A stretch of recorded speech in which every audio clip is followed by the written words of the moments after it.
Hi there, I'm going to show you how to change the battery in this DAF key fob. Here's what you need.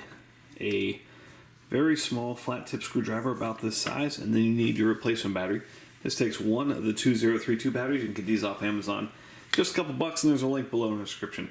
Okay, so what you want to do first is push out your mechanical key. Now this back half opens like this. You can see this little pin right here. That kind of holds it in place. So open on this side, take a very thin screwdriver and just gently pry that. That swings this way.